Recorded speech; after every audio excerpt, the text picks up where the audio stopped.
Você já deve ter observado que, em uma porta, as maçanetas são sempre colocadas o mais distante possível das dobradiças. Além disso, não importa quanta força você faça, você não vai conseguir abrir uma porta puxando dessa maneira, ao longo da direção que liga as dobradiças e a fechadura.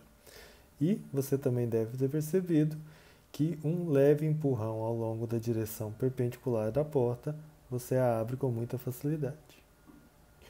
Você certamente também deve conhecer essa ferramenta e talvez já tenha até usado ela para apertar um parafuso, como eu estou fazendo aí.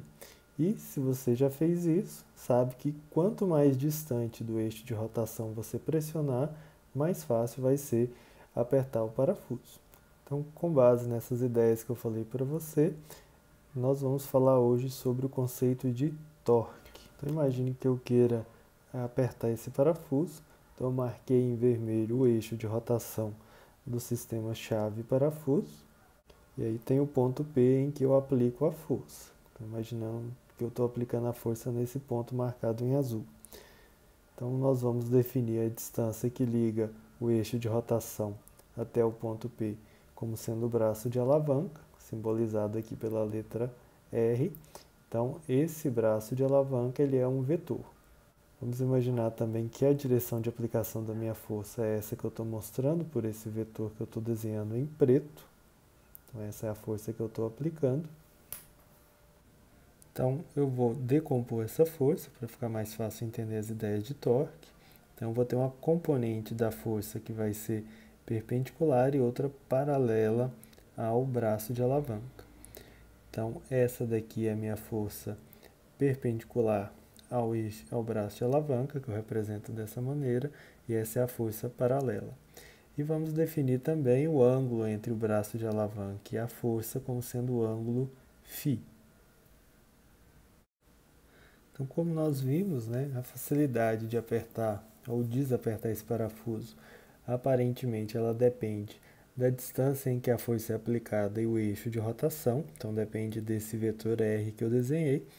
E também, como a gente viu, se eu faço uma força ao longo da direção do braço de alavanca, eu não consigo fazer essa chave girar com facilidade, mas se eu aplico uma força que é perpendicular, eu tenho muito mais facilidade para fazer esse objeto girar.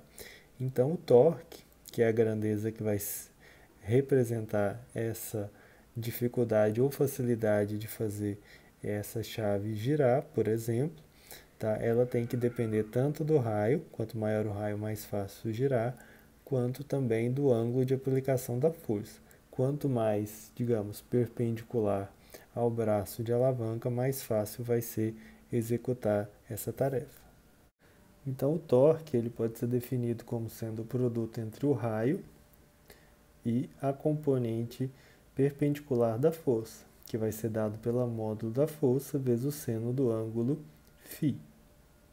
Nós também podemos juntar R e seno de φ, podemos juntar isso nessa equação.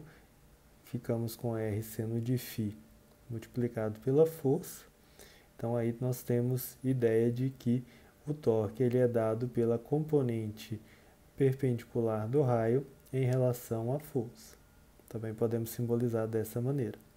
Acontece também que o torque é uma grandeza vetorial. Então, o que a gente escreveu como sendo R seno φ multiplicado pela força é somente o módulo do torque. O torque vetor ele pode ser dado pelo produto vetorial entre o vetor R com o vetor força. Então, imaginem que nesse ponto O eu tenho um eixo de rotação, aqui eu tenho o meu vetor R e eu tenho a aplicação da minha força ao longo dessa direção. Então, aqui eu tenho o meu ângulo φ entre a força e o raio. Então, pela aplicação do produto vetorial entre o vetor R e o vetor F, então, para isso, nós podemos colocar esses dois vetores na mesma origem. Então, eu posso transladar o vetor em vermelho para essa posição que eu acabei de representar agora.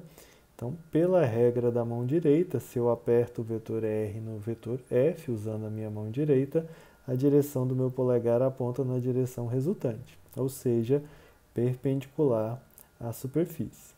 Agora, se eu tenho uma outra força apontando nessa outra direção, então eu da mesma maneira posso transladar o meu vetor R aqui para frente, tá certo? Então, fazendo o produto vetorial de R com F, o meu polegar, se eu utilizando a regra da mão direita, ele aponta na direção do torque, ou seja, ele vai apontar para baixo.